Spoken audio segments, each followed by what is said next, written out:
Jazz hands, everybody. What's up? It's day 3. I've had way too much coffee today. All right? Just fair warning, a lot of coffee. Day 3 of the 5-day challenge. It is Wednesday. Hope y'all are having an awesome week. I know a lot of you are implementing the different parts of the 5-day challenge. Yay! You are fantastic. Okay. So today's topic, artist bios and statements. The dreaded artist statement. Okay. So, guys, this is something you have to have because different types of shows are going to require it. Okay.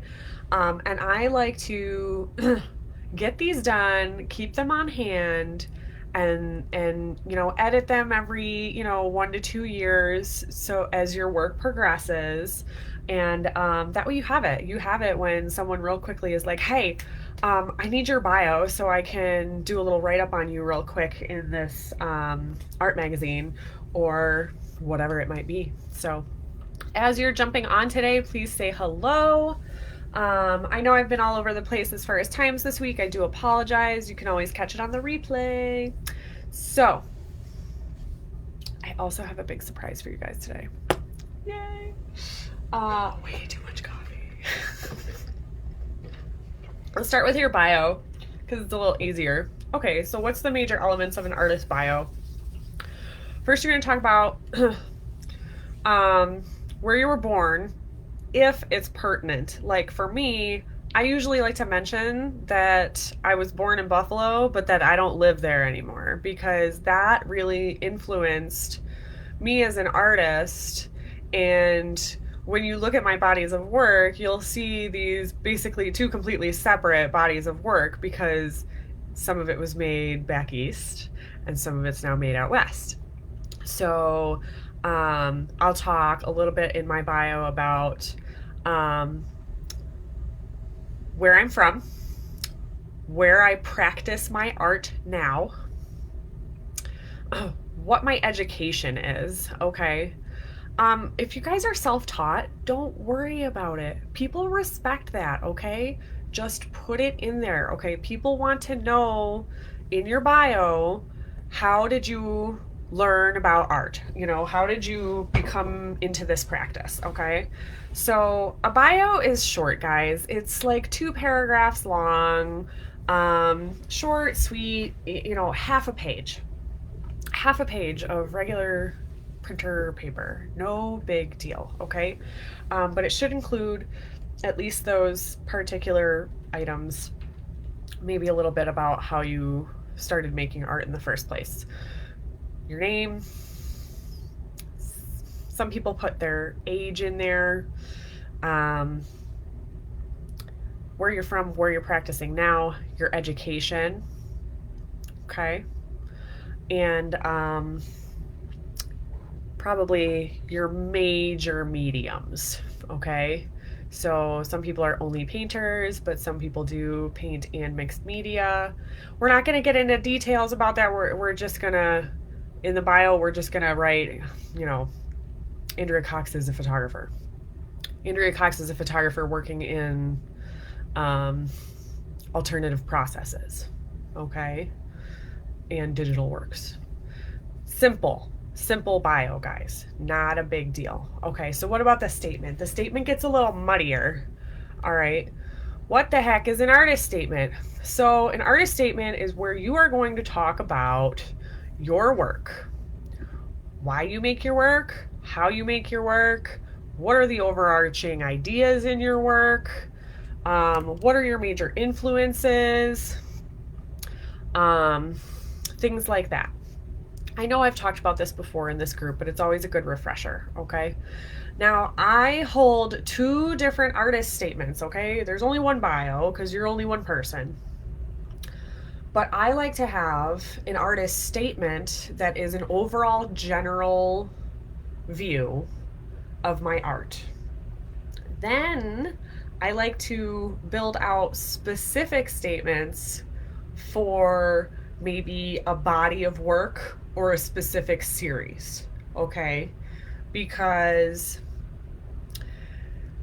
then you can really get down into the nitty gritty about that particular piece or pieces rather than, the last 5 to 10 years of your work. And this comes in big handy when you are actually submitting for shows. Okay, a lot of gallery owners and jurors are going to want to see your statement, and it needs to be specific to whatever it is that you're submitting. Okay, but the overall general artist statement is really nice to have because it lets you analyze your direction. It lets you see where you've been and where you're going and what you actually think about your art. Okay? So it's important to have both of these. If you're just jumping on, say hi so I know you're here. Howdy, howdy, howdy, everybody. Like I said, I've had way too much coffee today. So if I'm talking too fast, just let me know. So in your artist statement, really take a hard look at your art. And maybe not all of your art from the time you were a little baby, but like your recent art. If there's a huge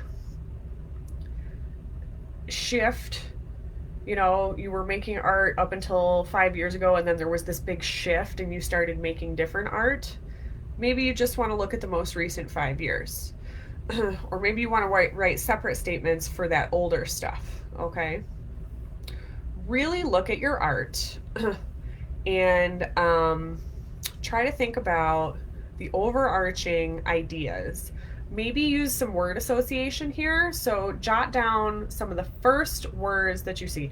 I like to recruit friends to help me with this. Okay, I'll lay out a bunch of art on the floor and I'll invite friends over and say, tell me the words. Tell me one word about this piece, one word about this piece, one word about this piece, one word about all the pieces. And we'll write that all down. We'll look at the list. And then we'll start to kind of build out ideas, overarching ideas. Okay? So, what needs to be in your statement? It needs to say what kind of art it is. Is it painting? Is it sculpture? Is it photography? What is it? Is it series? Is it single pieces? Is it a video segments? Is it writing? What is it? So it's the what, okay? Then you have to have why. Try not to overthink this, okay? So why do you make art? This is huge, guys. This is going to help you for the rest of your career. Why do you make art? Okay? Why are you a painter instead of a photographer?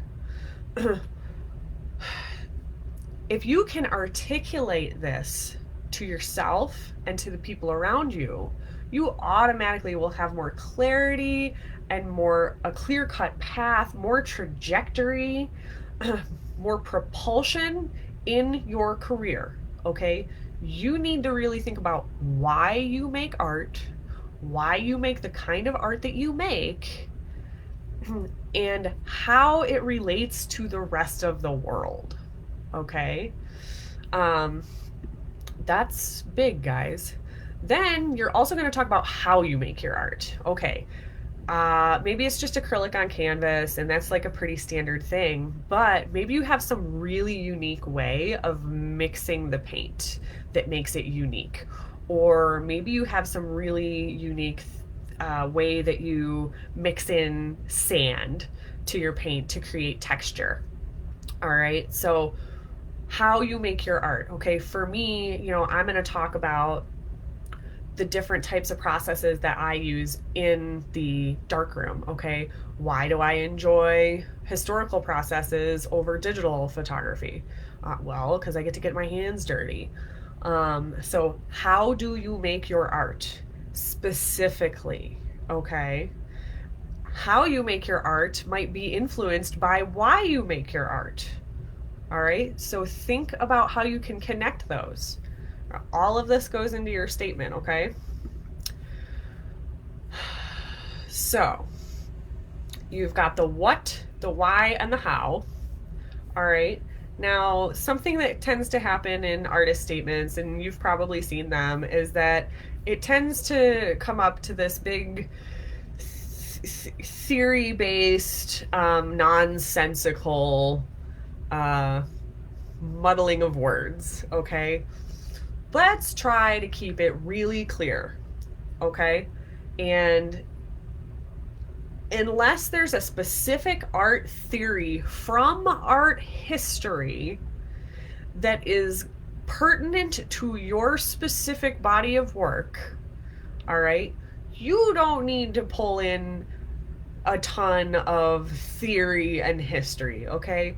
Most people who read an artist statement are aware of history. They can look at your work and go, oh, that looks like Nan Golden. Oh, that looks like Cindy Sherman. That's what my professors always told me. Your work looks like Nan Golden or Cindy Sherman, which was very cool. Cindy Sherman was from Buffalo too. That was very cool. Yeah. A lot of cool stuff comes out of Buffalo. Anyway, I'm in Colorado now. Can you tell I miss home? And so, you know, theory's great if it belongs there. If it belongs there.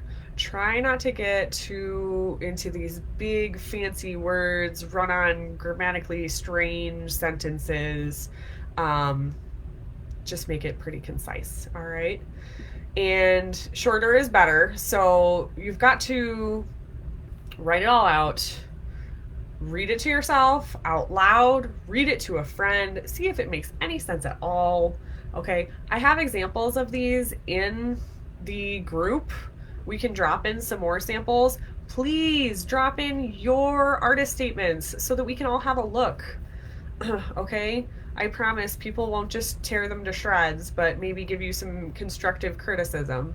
So that's going to be a good place to be. So once you have that general statement done, then you can make it super specific, and you can do that within 5 minutes because you already know the overarching ideas in your work, and all you need to do is talk about this one particular series that you made or this one particular piece that you're submitting to a juried show or whatever it is.